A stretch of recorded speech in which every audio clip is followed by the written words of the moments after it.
Avery, whose show is this?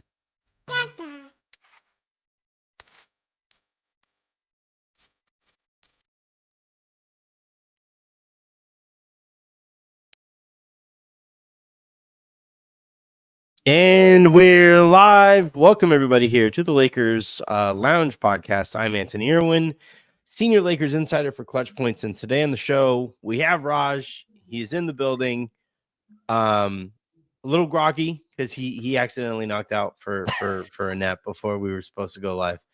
So Yes. to BC, who just dropped those eyeball emojis, I don't know if that was what's going on. I don't know if it was those kinds of eyeball emojis or if it's like a eyeball, like a good eyeball emoji, whatever kind of emoji it is. We are here and we are ready to break down this series. Raj, on a scale of 1 to Luka Doncic with Rudy Gobert guarding him in space, how excited are you for this series? All the way. Luka Doncic being guarded by Rudy Gobert in space. I am so hyped and excited. Usually, Anthony, we have to jump right into a series because we are in the play-in. We don't know who we're gonna play. We're in this do or die situation. And it's nice to have a week to kind of settle in, get to know your opponent, right? Get some familiarity to it, watch some games. We have really one game to go off of, but I have a whole conference finals that I have queued up that I have to go back and watch now, and that's super exciting. But no, this is super cool. This is the matchup I wanted. When I was watching that Clippers Warriors game, so I'm really happy with the result. And just super excited to get this started in less than a week. I broke down the series today for Clutch Points, and I'll drop that link here in the chat to those of you who want to check it out. And I would say after writing about it, I'm a little less optimistic than maybe I was going in. Okay. Some of the numbers make me a little nervous. Minnesota shoots the ball better than I thought they did. Mm-hmm. So that makes me a little nervous.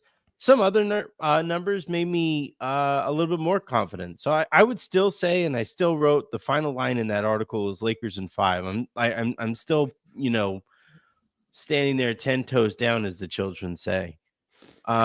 He says with his hat backwards. Right.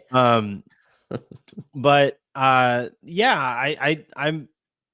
It's a fun matchup. It's a fun matchup. And actually, before we get into the, how we feel about it and predictions and matchups and stuff like that, I actually want to look at this in a more macro sense. Really quickly, please hit that subscribe button. Please hit that like button. Please hit that share button. And if you guys are listening to this in the morning, hit that subscribe button wherever it is that you get your podcasts. And specifically on Odyssey, because I'm a company man. All right. With all that out of the way, I love this matchup, Raj, because like the Wolves are very much a kind of throwback retro team, right? Yeah. You have your bucket getting shooting guard who's like the best player on the team. He's a superstar and all this stuff. He even looks a little bit like younger Michael Jordan. You have a huge front line, and it's anchored by this traditional rim suffocating big. And now what makes them a little bit more modern is the number of threes that they make a game. I think they average 15 makes on the season.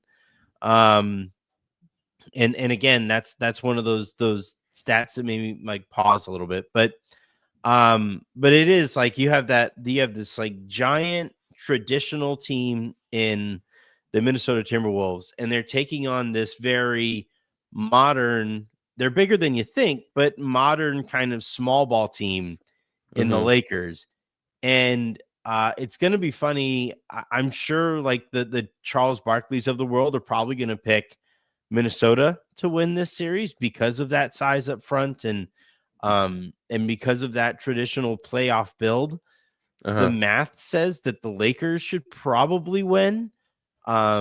with some of the advantages that they create for themselves. But what do you think about like this kind of old versus new school matchup that we have in front of us?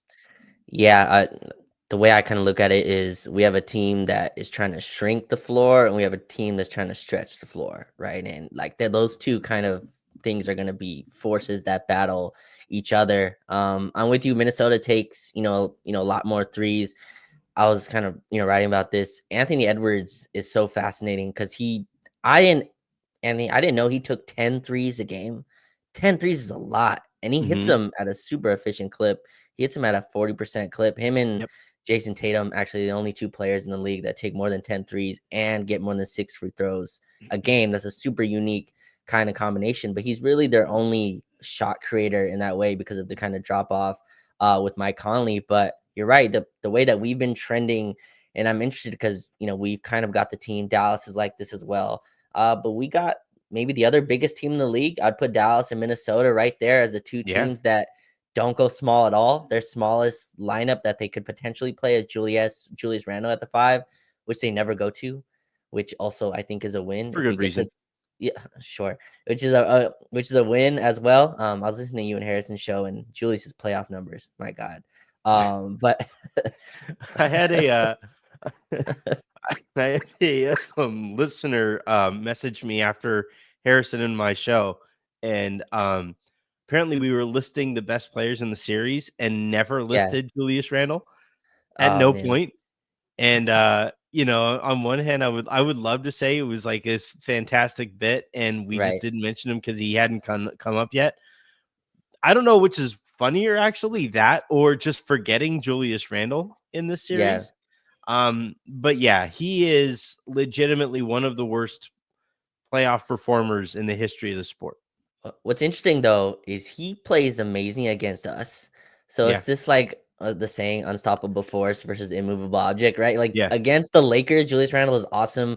Every tough mid-range fadeaway somehow goes down, but just in his playoff history, he's awful. He's taking again, awful is probably a strong word, but like he just doesn't shoot well. He takes over offensive games when he doesn't need to. I think it's part of the why I think you mentioned that the Knicks were able to kind of move off of him as well. But my larger point, the Wolves don't go small. Like they play a too big lineup a ton. There's already conversation is Gobert played off the floor and stuff like that. I always think that conversation stretches a little too far from jokes to people being serious. There's some middle ground there in terms of like there's some weaknesses Disagree. with well, there's some weaknesses with him. I do think that it goes a little bit far to go. He's I unplayable. think people don't realize why he gets played off of the floor. Like people think it's because he can't guard in space, but in reality, the reason he gets played off of the floor is because he can't take advantage of smaller people in front of him on offense. And if Right. he catches the Sure. ball any further than from inside the rim, then he's completely useless. Yeah, right, which is so insane to watch. It's I wild. was I was there his most famous like game or infamous game in terms of that is when Terrence Mann dropped 40, whatever it was. Yeah. I was in the building for that and just watching the Clippers do not care when Terrence Mann or Reggie Jackson were switched onto him. And not just that, the Utah Jazz players at the time, Donovan Mitchell, refusing to even give him the ball in that situation. I'm not sure if he's D'Angelo better. Russell too. Like he would just completely look him off. Yeah, right. Yeah. So, but no, I'm with you. I think there's going to be a huge clash here in terms of styles, and I wrote about the Lakers have their death unit. I've coined it their death lineup in terms of with Rui and Dorian next to the big three. That's the lineup that JJ has really bought into, and that versus uh our death lineup versus their Goliath, unit with Nas Reed, Gobert, Randall, Anthony Edwards, and whichever guard they put next to him. That to me will decide the series if we can rebound next to that because we're gonna make them space and kind of force Gobert and Nas Reed to play in space. So yeah, that's my most interesting kind of watch with this. And again, we don't have much film on it. We have one half of basketball, Anthony Edwards got ejected with 5 minutes left to go in the third quarter of that game. And the Lakers were up like by 23 in the first half. So it's tough to take too much from their matchup this year, but that's definitely kind of what I'm looking for is our small ball versus their big ball, I guess. And we'll see how that matches up on Saturday. Well, that's the thing is that like I'm gonna try to while we're talking, pull up their best lineup because so I was thinking about this while I was mowing the lawn yesterday, and Hmm. the thought that kind of crossed my mind is that the thing that like I guess made me the most nervous over the last few years of the LeBron AD era is that the Lakers were going into whether it's the play-in or the postseason without their 103-mile-an-hour fastball, or without their death lineup, without anything like with no just come and get it kind of stuff or kind No of trump pitch. card. Yeah. Yeah, and that didn't mean that they, that they couldn't win a couple of series. That didn't, stop them from making it all the way to the Western Conference Finals, but it did put a ceiling on what they were capable of. Hmm. And this is, this season, and I believe you wrote about this, right? At Silver Screen, you wrote about the Lakers' death lineup. Yes. They do have that haymaker punch. They do Right. have that. All right, it's the bottom of the ninth. It's 2 strikes. I'm facing whatever great batter that you're thinking of. I have to. This batter can't make contact because if they do, it's going to score a run and the game is over. I need to strike this batter out. And the Lakers have that lineup. The Lakers finally have that group. And I think if you're looking for sources of confidence going into the series, that lineup is, I think, the starting point because the Wolves, I don't think they can match up with that lineup. Yeah. I'm not sure any team can match up with that lineup. I was thinking about Statistically, you're right. Yeah, Yeah. yeah, I was thinking about this. In golf, do they have like a super swing? Like I was listening to you talk about the Masters, and that's another thing I'll never understand. In golf, is they're like, all right, this is the time. Here's my super swing I got to go to win this matchup, whatever they call it in No. golf.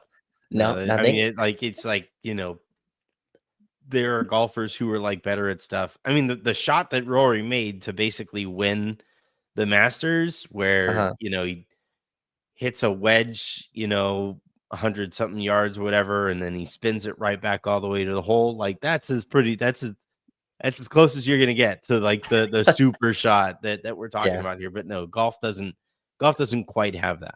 right. And he was unguarded, so like it was just he was just by himself. I'm telling you, man, like you try hitting a golf ball, it doesn't matter. It doesn't matter like that there's nobody in front of you trying to you're guarding yourself. Right, right. I mean, You're I also like a very like mental person. You're always thinking about stuff. right. Like I don't think you'd be very good at golf. Like, Yeah, hey, I've done well at Top Golf. I don't know how similar that is to playing on the field. yeah. No, I think their death lineup definitely is the one they're gonna go to. It's obviously something that they have not like. It has been irrespective of matchups, Anthony. No matter who they're playing, I thought Houston, Memphis, and Dallas were huge tests in my world. Of all right, let's see, is this matchup based? Does JJ go? All right, we have Jackson Hayes for these lineups. Nope. Dallas was playing Derek Lively and AD together. We went, no, we're still going to this. Houston with Sengun and Steven Adams, we said, no, we're still going to this. This is something they're going to, live and die with in terms of how they're going to play. So, yeah, that death lineup is, I believe, at plus 18, now. They already, somehow, Anthony, Luka Doncic got traded here 2 months ago. That lineup is already the most used fourth quarter lineup somehow. It's past any lineup with AD or Max Yeah. Christie, any of that already. And that's not too much. I think it's like 40 minutes or 45 minutes that they're at now. And they're just blazing in fourth quarters. They're like plus 22. I still like, I don't know about you. I still think this series is going to need uh the skills of Jackson Hayes. Like I think a lob threat is still going to be extremely necessary. There's going to be a world where we're just not shooting well and we're going to need a different pitch. You said, fastball, whatever, Yeah. Mhm. change up or, whatever that is in baseball. Like there's just, you need another pitch as well. And I think that's where the lob threat having a vertical spacer also helps. But like, I don't know, like I felt this way in 2020. Like if KCP is hitting threes, I don't know how you beat the Lakers. Or if Danny Green's hitting threes, I don't know how to beat the Lakers. If Rui and Dorian are hitting, I just don't know how you win. Rui, Dorian, and Austin Anthony are like 46% from three in the last 10 games. Just an absurd shooting stretch. And I don't think it's some fluke either. Like you go back and watch these games, they're getting wide open looks very consistently because of Luka and LeBron. And, in terms of Austin's ability to create, that's where I'm so interested in how they defend that. They're going to try to hide Gobert on at least one of Dorian and Rui in that unit and try to survive and see if he can play in the paint and recover. And that's where kind of Luka burns you and hits you on switches. But I'm with you. Their death lineup, they found it.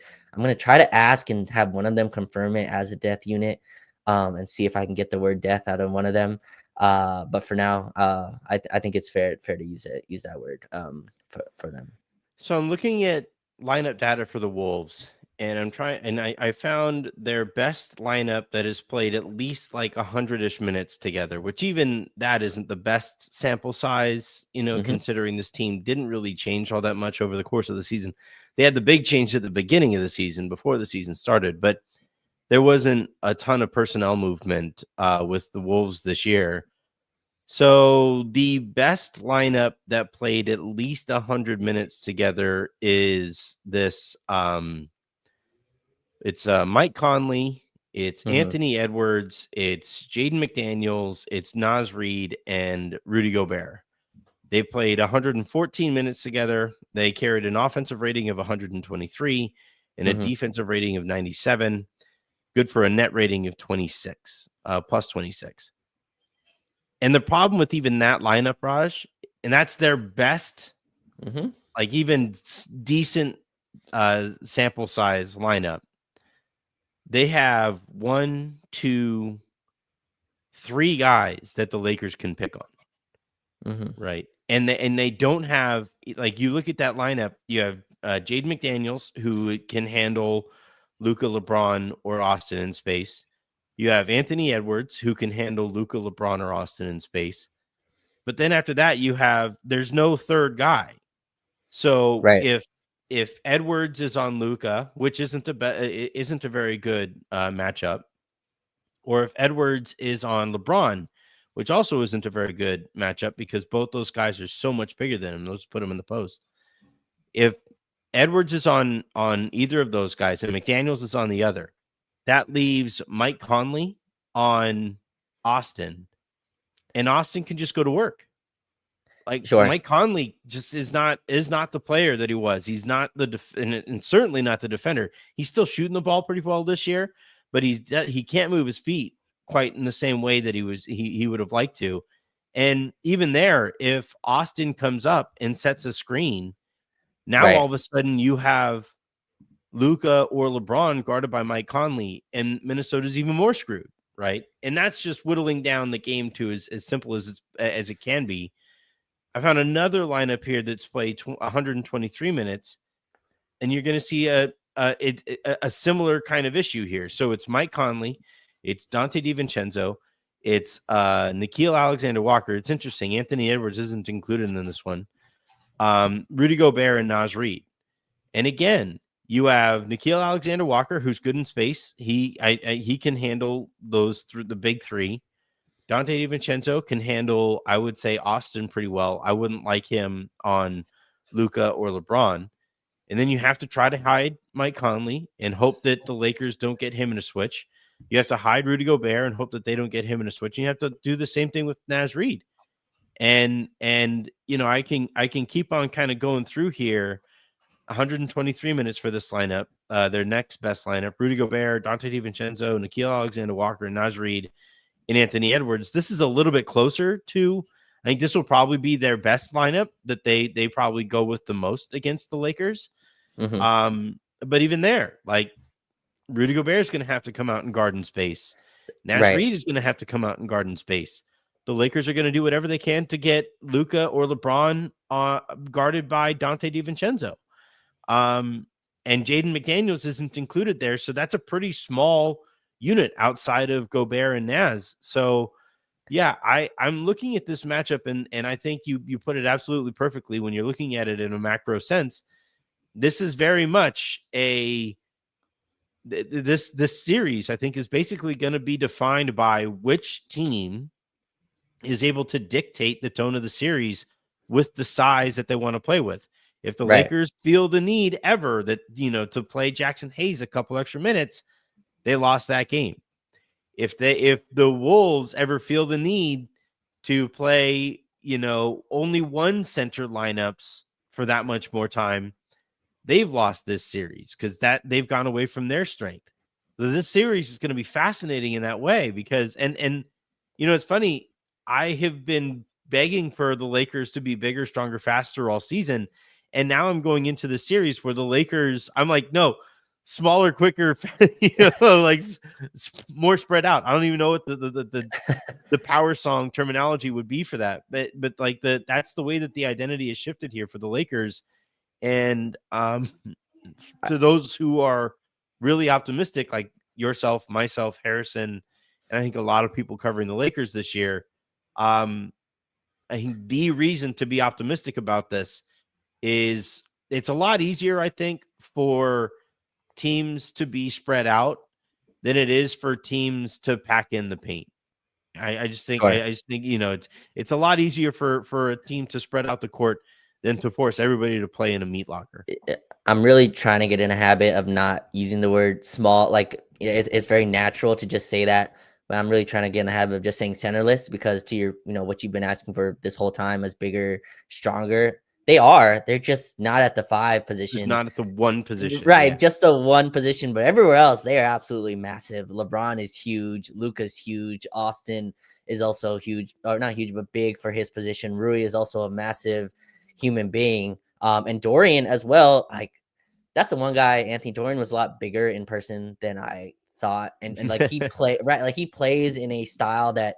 Again, we use the word small ball for him, and we even call him a small ball 5, and that's just the natural role that we put him in. But you watch him, that dude is not small at all, and he plays Yeah. bigger than his size as well. When you're just naming those defenders, I'm just getting excited again for this series because we're in a league where we do this a lot. We're like, all right, who's guarding who, right? This is so like, all right, Mike Conley's going to guard Austin Reaves and Anthony Edwards is going to guard LeBron James.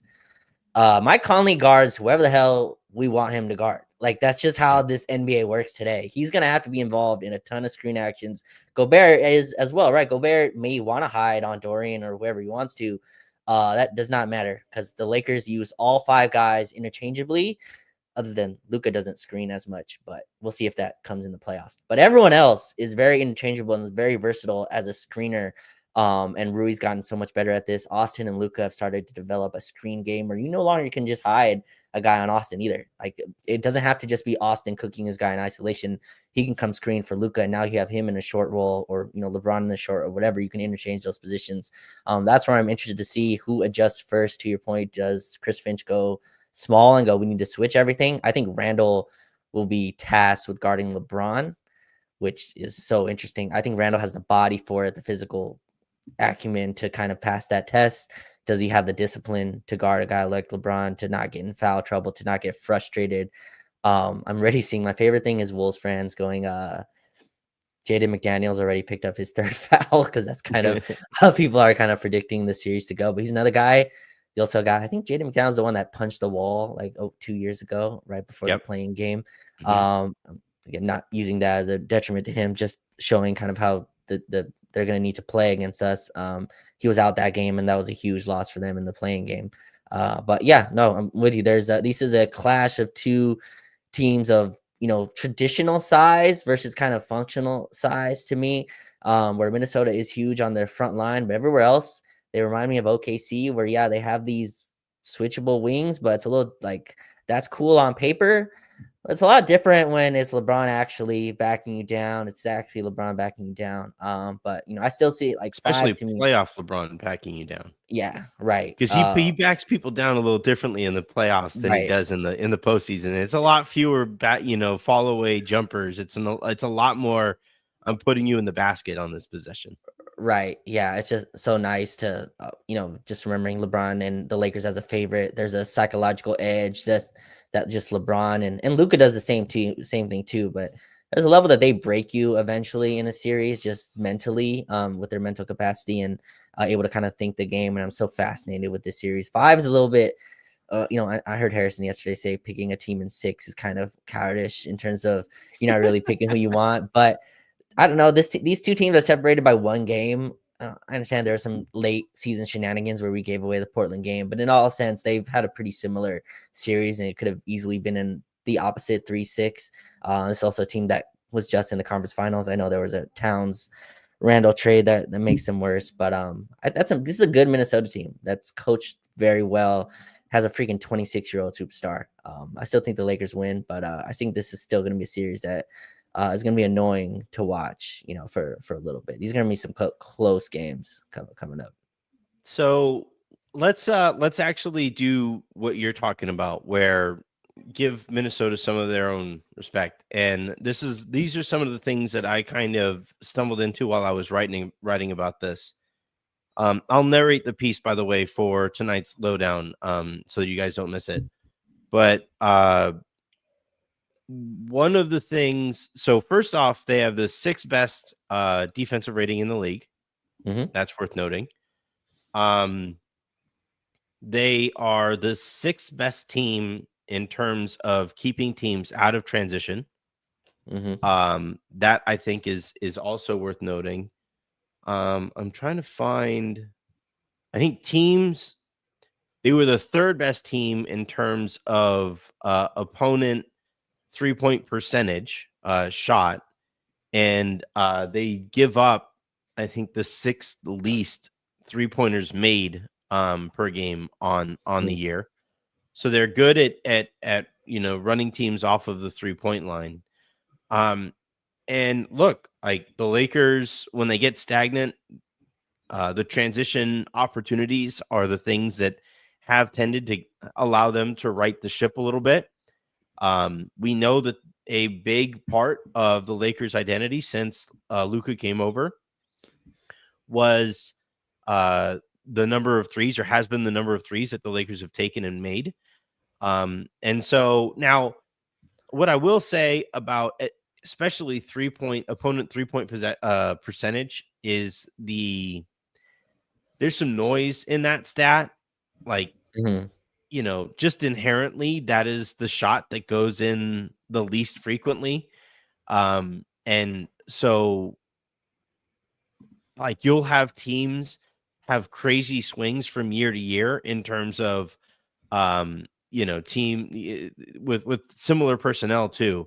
You'll see teams basically 1 year hold their opponents to this great 3-point shooting percentage, and then with similar personnel the next year, that will go completely in the other direction. And it's just one of those things that we aren't, I don't think, very good at defining. But you look at the kind of defenders that Minnesota has, and you look, like, one reason I think they're really good at opponent 3-point percentage, and they're really good at running teams off of the 3-point line, is because if they close out hard and somebody attacks their closeout, they're like, okay, Rudy's back there. They're like, okay, Rudy and Naz are back there, or Rudy and Julius, or Julius and Naz are back there. And the paint is pretty pretty congested, just like my chest. So those are some of my concerns. What are the things that jump out to you as you've been looking at the series, though, that concern you going into it? Yeah, my main concern really, like, just again macro, Anthony Edwards can reach a level of athleticism and combined with his shot making that can just take over a series. Like, that's just how good he is, and I think he's a top 5 player when he's cooking and just playing the right way. You guys are joking about his double team weaknesses, and that's kind of where I think the Lakers can take. Yes, off the court, he's I think he handles them pretty well, I would imagine. Yeah, I'm gonna do the same and pass over that as well. So yeah. Anyway, yeah. he's on the court. He struggles when two people come and try to attack him, and he has a more difficult time making reads out of that. But that's my main kind of just big looking out.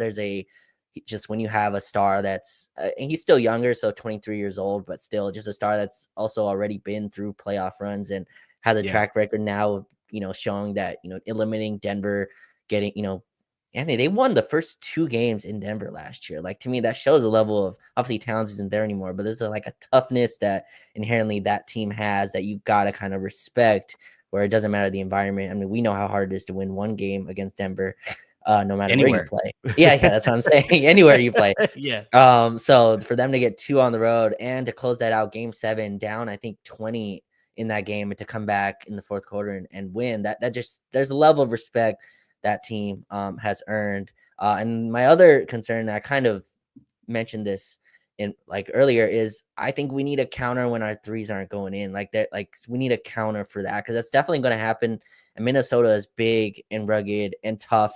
And I think we spoke about this on this show, is that when you are playing at a size deficit or a physicality deficit, and the Lakers are still big, but there's a level that just when a team plays 2 bigs, there's a responsibility in boxing out. It just takes your legs out to a way where sometimes it really affects your shooting. That's where, again, Jackson has had a short leash just so consistently. I don't really expect his minutes to jump so much. And I think I've lost the Coloco war. I don't think he wasn't even converted, so he's not on the team. Yeah, that's what I mean. That battle is lost by me just for this year. We'll come back and fight again, fight the good fight next season. When he's you have him on the Lakers next year. I think they really like him in their in their farm system. Like, I think they really like him in that system. Now JJ has to like him as well, but I do think the trust and people in charge do. Jemison also looks like he won't make the final roster as well. But yeah, I think there's a center look that's important. I think people will see this if they go back and watch those conference finals. Luka had a lob threat with him pretty consistently, and that just turns the wheel in a different way. Now, this death lineup obviously turns the wheel in their own way, spacing out and making you kind of close out. But I think there's another counter when your shot's not going in. And Minnesota's very disciplined. They're very well coached. They're going to find ways to kind of make the ball go places where the Lakers don't want it to. But that's my main concerns. I think we're going to score the hell out of the ball. And I think just you can't play 2 bigs against this Laker lineup. You just can't. I've seen too much that if you don't have a small ball look, which is why I didn't want Golden State, as much as the jokes are coming out now, I think they're going to lose on Tuesday, which is like, I think they're going to go into a do or die playing game on Thursday. But wait, you have them losing to Memphis? I do. Yeah. I think they lose that game. I don't see that. Memphis is in such a free fall. They fired their coach. Like, the only reason people forget about it is because the Nuggets fired their coach a little bit later. I was about to say that. So did Denver. They just fired their coach as well. I'm not going to go into. I don't think Taylor Jenkins should have been fired, but obviously there was something that was lost from them. And I've been watching Memphis, and man, if they just did not choke in Denver, I know and it's kind of going on to their team. We'd be playing Memphis right now, which is just a really strange universe as well. But yeah, that's another conversation. That's my 2 concerns, Anthony, is Anthony Edwards' ability to just become like a super, the superstar he is, and just hit an athletic level that our team just doesn't have. We just don't have an athlete that compares to Anthony Edwards, and that's something Lakers gonna have to deal with. And then number 2, I think we need a big look, which again, that just means more Jackson Hayes minutes. And those are my 2 concerns. But other than that, I feel super confident that the Lakers just have mismatches all over the floor that they're going to be able to leverage for this entire series. I think eventually, also in this series, JJ will actually start Dorian eventually at center. Harrison thinks that they would lose Jackson that way. I don't necessarily believe that, but I think it's one of those things that you do right from the get. Maybe in game, well, if they win, so long as they like, if they win game 1, they won't do it in game 2. And then if they win game 2, they won't do it in game 3. But if they lose game 3, I could maybe see them going to it in game 4 Mm, and then winning game 4 and game 5. Um but yeah, I would say that the Jackson thing is going to be interesting because I don't think he matters as much with that first unit, but where I would like to see him help a little bit is with the second units. mm, In his ability to maybe, contain some of the extra possessions that the second unit would give up. Him being a lob threat for Luka with that second unit is something that I've been calling for now for a couple of weeks.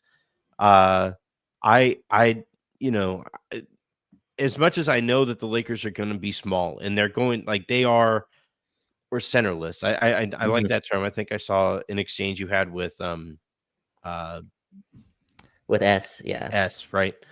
Um but like if I say that they are a centerless team Hmm. for I don't know, like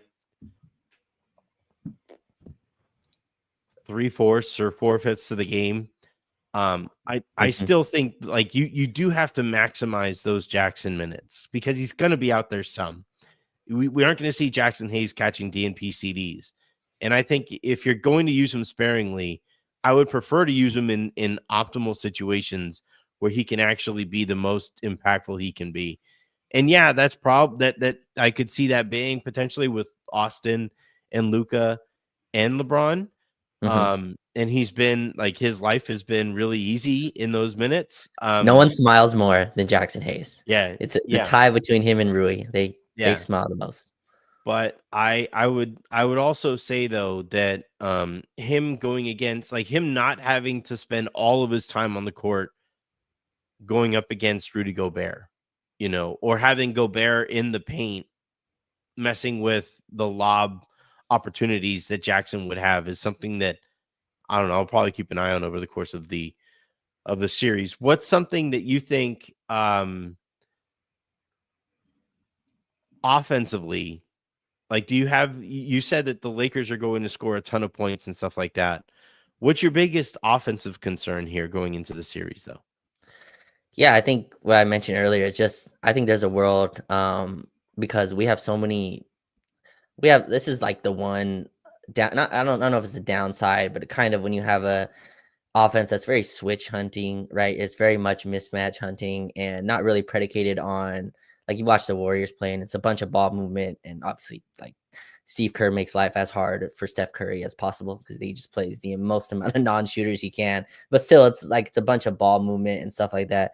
The Lakers don't really play that way. They have a habit of they've gotten better, Anthony, at not being a turn-based system, but you can get into the habit of that, right? If Luka's consistently beating or scoring on his man, then you're kind of just going to continue to go to that well Yeah. until it dries up. And the problem, with well, I don't know if it's a problem, it is a problem because I've seen it, is that all right, that well has now dried up, but no one has cooked in an hour. And now you're like, all right, Luka's like, all right, I don't have it anymore.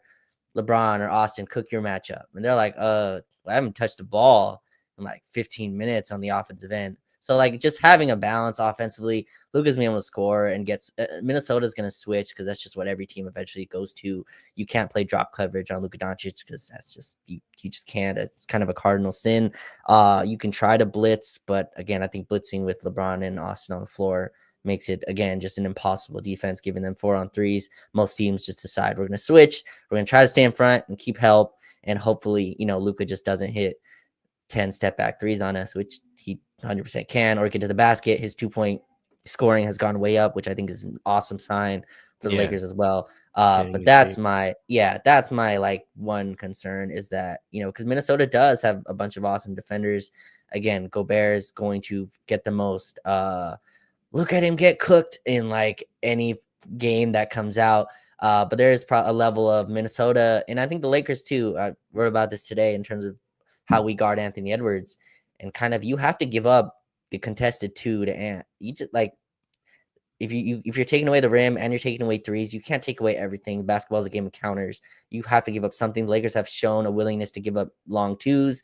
They did it to Kawhi, and he hit every single one of them, and they still won the game. That was kind of the trade-off that they did. Anthony Edwards in a similar situation. And I think Minnesota has to look at it as well, where it's like, all right, if Luka's going to hit all his step back threes, can we at least keep him from creating corner threes, keep him off the line, and have Austin and LeBron not be involved? That's, I think, what they're going to try to do, even if it blows up in their faces sometimes. But that's my main concern, is just keeping everyone in an offensive flow. And I think the Lakers have enough to do that. But that's why I'll be interested to see if they are able to continue that in this series. Yeah, I see that the chat is talking about him quite a bit. I think Donte DiVincenzo is going to be a huge factor in the series. Awesome playoff player. Yeah. He really is. But on top of it, Conley has not been good this year. And what tends to happen in the postseason, now it's harder to do this with like the vet in your locker room, but eventually the choice is kind of made of like, do we whittle this rotation down even more? And do we just rely heavily on the one guy?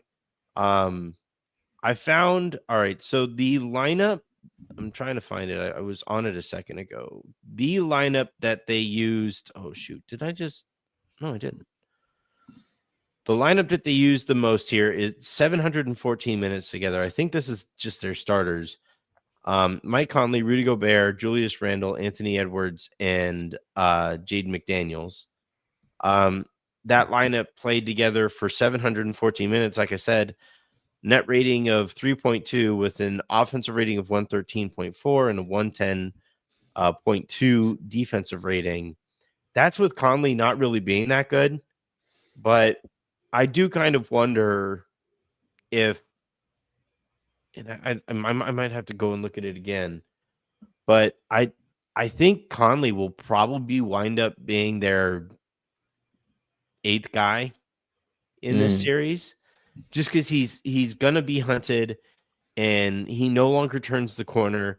He is a stabilizing force out there, and if that comes to be, then DDV is kind of sort of the swing player in the series, or one of them, because if Conley kind of gets played out of the series and DiVincenzo isn't quite ready to step into that much bigger of a role, Minnesota's screwed.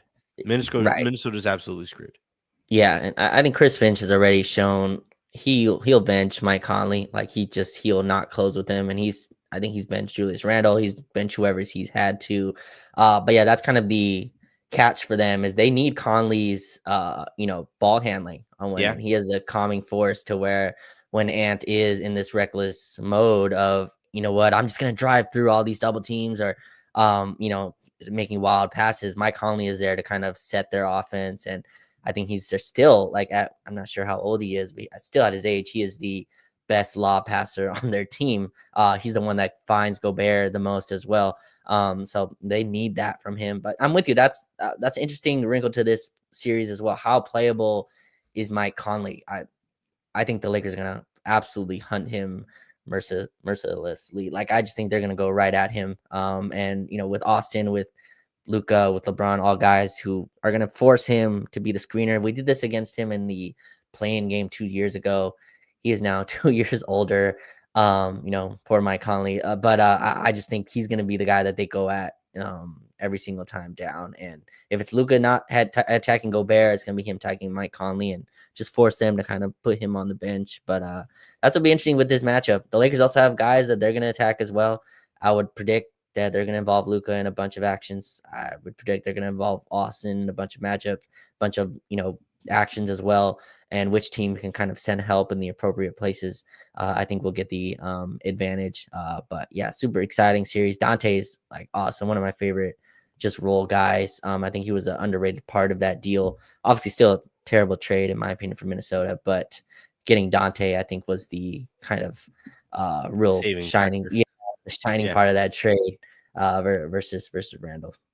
So that group that I talked about there. So if you went, let's see. So yeah. So when it's Conley, Gobert, Randall, Edwards, and McDaniels, it's a Mhm. 3.2 net rating. And then when you swap out DiVincenzo for Conley, it bumped up to a 4.6 net rating in 213 minutes. DiVincenzo can handle the ball a little bit, but he's not wired like a point guard, and he's not the stabilizing factor that Conley can be offensively. And we watched that double overtime game against the Nuggets, and Mhm. when Denver sent two at Edwards and Conley wasn't on the court, Minnesota just had no idea what to do with the ball. No, I believe DiVincenzo wasn't on the court in that one either. I think he was suspended for that game. Mhm. But the point here being, if if the Lakers are able to play Conley out of the series, and then if they send that hard double at Anthony Edwards, and it forces the ball out of his hands, and then you get Minnesota operating on offense with Dante DiVincenzo as your engine, or Julius Randle is the engine. That's where Minnesota's not going to be very good. Like, it's just that offense is really going to struggle. And the difference, I think, in this series is that there is nobody that Minnesota can feasibly force the ball out of their hands without giving up opportunities to somebody else. If they force the ball out of Luka's hands, that means LeBron's attacking a 4-on-3 with, Right. already heading downhill. If they force the ball out of both of their hands, that means Austin is going to be facing an even more compromised defense on the weak side. Uh, to me, when you look at the offenses in this one, and this is going to be a big factor, I think, in close games, games that go down to the wire. Minnesota is basically going to hope their late game strategy is going to be, all right, Ant, go get us a shot. And then Right. when the Lakers send two or shade heavily by not paying any attention to Gobert or not paying any attention to McDaniels when he's on the court, when the Lakers send two or shade towards Ant and he's not able to get a shot, Minnesota doesn't really have very many, if any, counters to that. Mhm. Whereas for the Lakers, when it's like, all right, we need a good shot here, and Minnesota's like, well, it's not going to be Luka. And Right. the Lakers are like, okay, it's LeBron. Fine. you know, well, it's not going to be him either. Well, Right. there's Austin.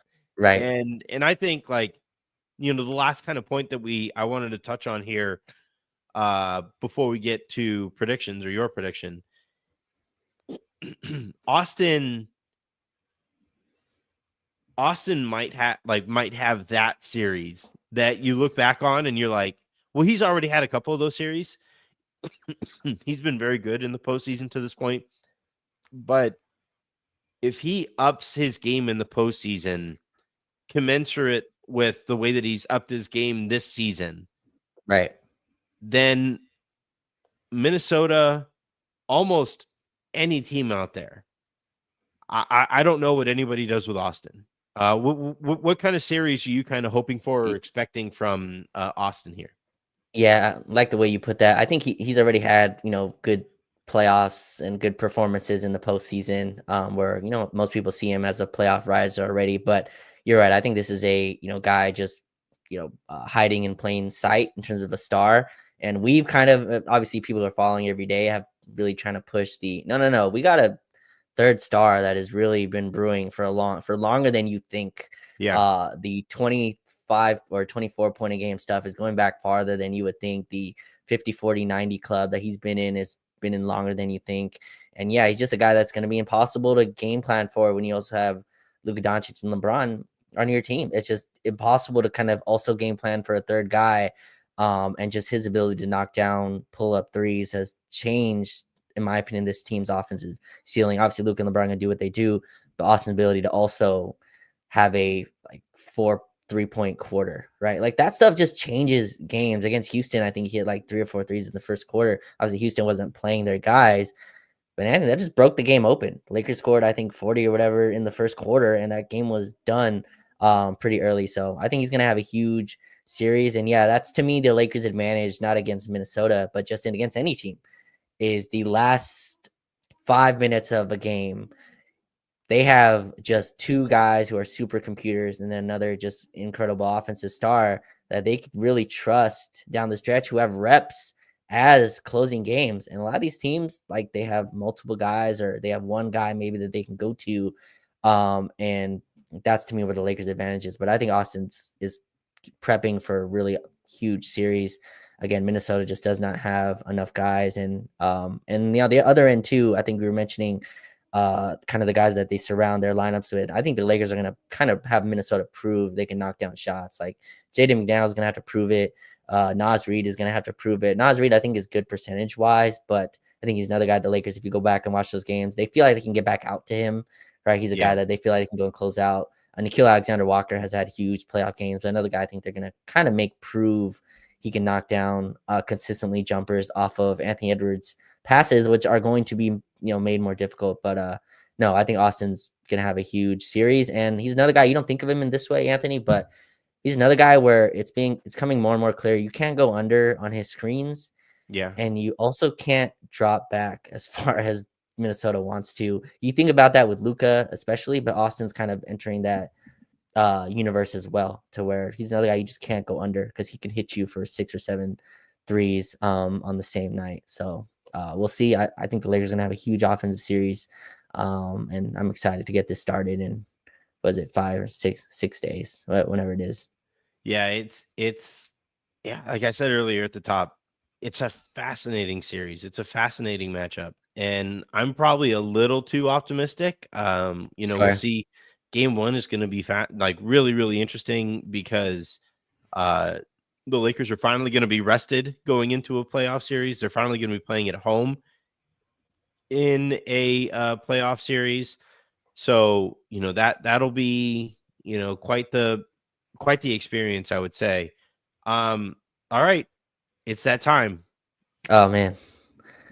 What are you calling? I'm on the record. I wrote it plain as day, black and white. Lakers in 5. Where are you at? Again, I'm at Lakers in 6. That's where I'm gonna go. I think that's how they close this out. I have so much respect for Minnesota, and they're gonna have 2 games, at least to me, 2 games. Where they're hitting their threes, and Anthony Edwards just goes berserk, and takes over. So I give them 2 games off the strength of that. I think the Lakers close this out in 6. Again, to me, like if this was a conference finals meetup, I wouldn't be that shocked either.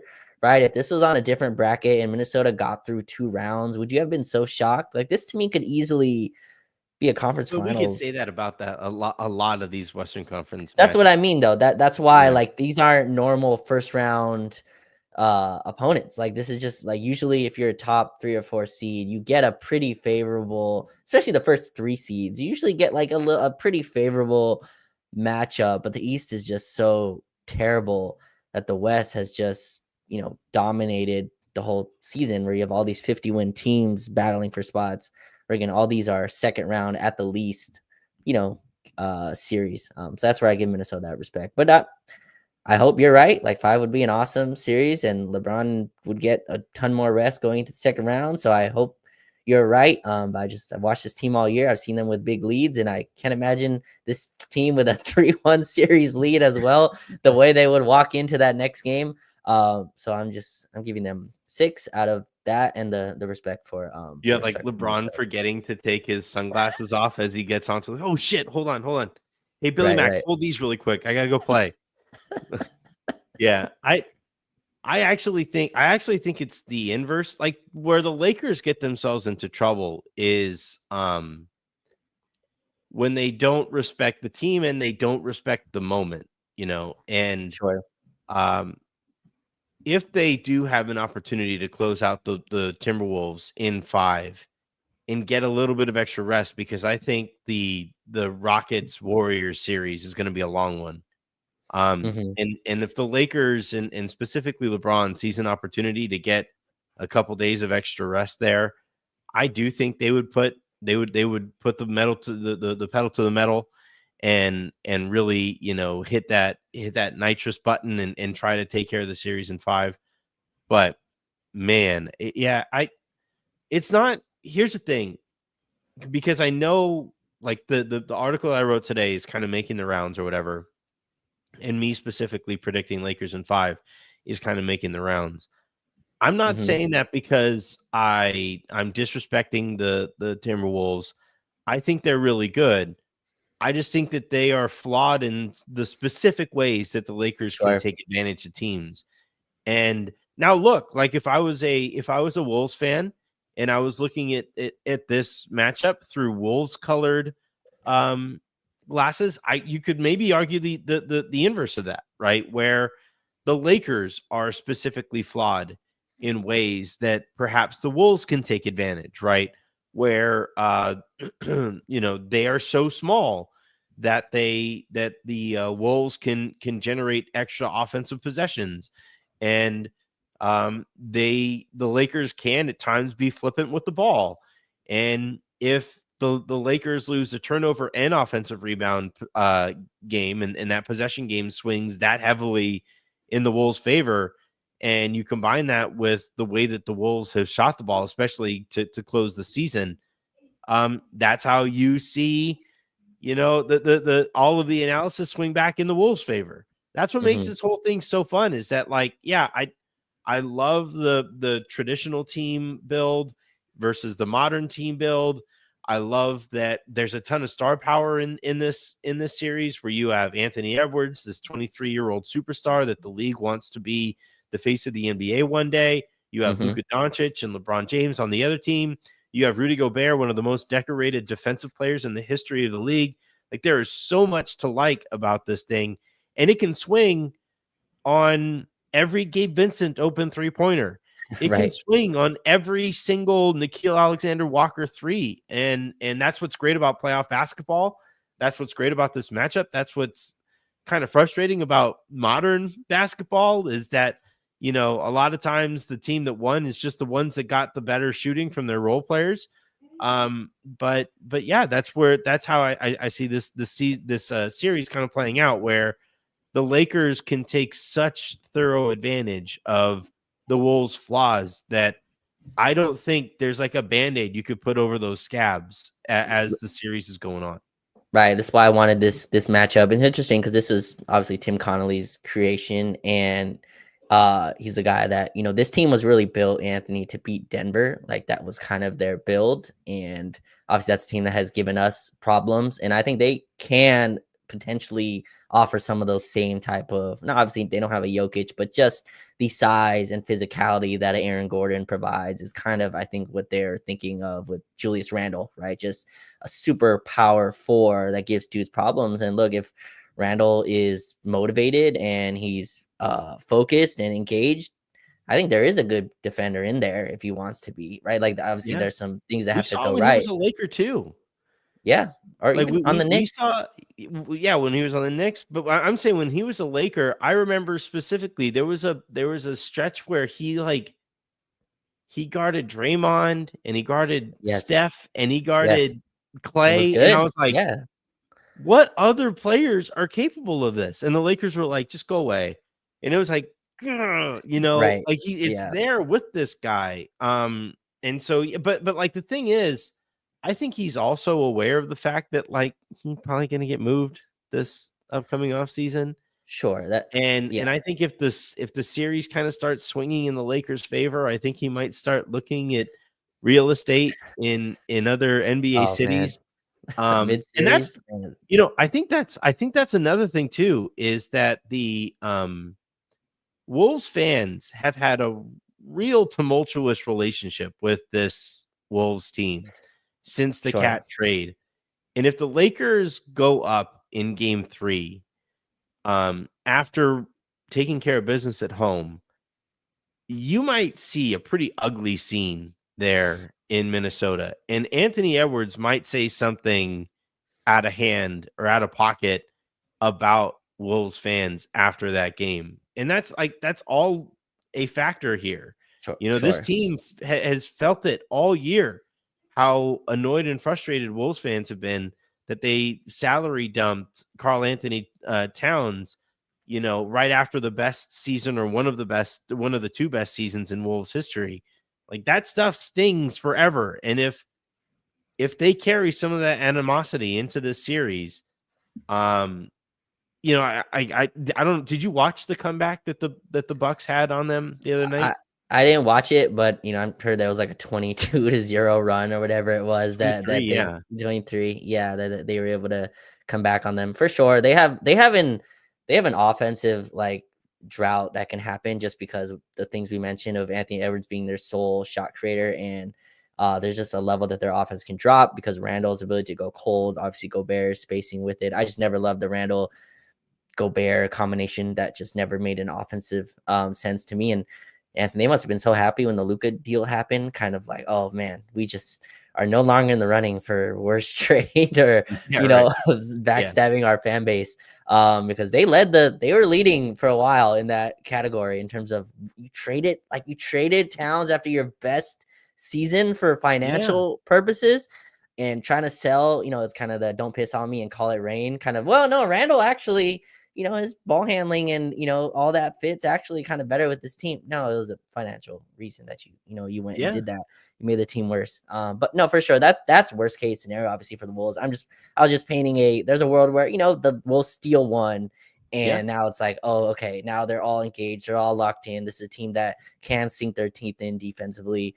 And they have a defensive ceiling they can reach with Gobert, with Nah, and McDaniels and all those guys. But no, I think the Lakers win. I'm gonna have a amount of respect for them for what they did last year, even if the team is different. It's a team that won 2 rounds last year. Obviously, beating the Suns is becoming less and less impressive as we go on.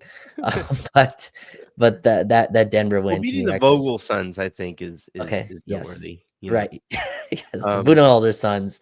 See, look, like, because Alex is saying it here. Wolves are the most talented team in the West, right there with LA and OKC. Disagree on to that extent. Top offense and defense. They are a top 10. I think they're a They're top top 10 in 10 both. offense and defense. Yeah. They are big. Like, they certainly profile as a team you have to respect in the postseason. And so I'm not trying to disrespect them. However, it's still they're still very engineless, and they can become engineless really quickly, and yeah, how they operate, if the Lakers are able to make Anthony Edwards even a slightly diminished version of himself, like that I think is going to kind of define the series. And Mhm. I just don't think there's anything that the Wolves can do to the Lakers defensively that would set off those alarm bells like they would, in LA, like they would elsewhere. I'll ask it this way though, Raj. Okay. Is there a stat that, like, if it started going in the Wolves' favor outside of 3-point shooting, because that's too obvious, but is there a stat that, like, if it started going in the Wolves' favor consistently, that you'd start to Yeah, open your eyes a little bit? I think there's two. There's second chance points, which I think is going to be a huge deal in this series. When you go this small, when you switch this much, it causes some mismatches, not just from the perimeter. We always think of it that way, from inside as well, right? Obviously, Mhm. there's some, and that's I think where Minnesota is going to try to hang their hat on is create all these second opportunities with Gobert and Naz Reid, trying to assert their will. I asked this to Ime Udoka recently, and he's like, "Yeah, it's just a battle of will, right? In terms of our small ball versus our big lineups versus their small ball." And I think Minnesota is going to go in the same situation. The other one to me is transition. Anthony Edwards is a guy that flies in transition. He's in the, I think, top 10 or whatever it is in transition points. That's another place you got to kind of keep him out as well. If he's able to run out and just attack you there, that's where you really can't send help from. And he really Yep. puts you in a bind, as gets you in foul trouble and stuff like that. But those are the two stats that I would really look at, aside from the 3-point percentage, which, again, I think the Lakers are going to kind of have a scheme of, they did this against Kawhi, and I think Anthony Edwards just fits right into this. where they're going to try to send help everywhere. Anthony Edwards will never get a one-on-one against like Austin Reaves or Luka Doncic. That's just not happening. Lakers are going to send help every single time, and kind of force him to make these passes that, Harrison read the quote yesterday, but just these passes that he obviously does not want to make, these cross-court passes where he's throwing over the shoulder to the opposite wing. Those are just passes that I think not only does he not want to make, he just isn't highly skilled at that yet, which is understandable for a 23-year-old. But those are my two numbers, second chance and transition points. I agree. All right. That is going to do it here for this episode of the Lakers Lounge podcast. So the way this is going to play out for the rest of the week, I didn't do a mailbag on Sunday because we had Harrison on. We didn't do a mailbag, obviously, here today. And then we have a couple of guests lined up for a couple days later in the week. So tomorrow is actually going to be the mailbag episode. So if you guys have any questions, put them in the form of a 5-star review on iTunes, or send them to the Lakers Lounge Discord, or hit me with them on Twitter, or you could drop them, especially in the form of a super chat during tomorrow's show. And then yeah, we have a couple of guests Wednesday and Thursday that I think you guys are going to be excited to hear from as well. So until then, and until the next time you guys hear from us, I'm Anthony Irwin. That was Ross Chapalu of SilverScreenandRoll.com saying have a great rest of your day, make somebody else's, and we will talk to you tomorrow. Bye, everyone.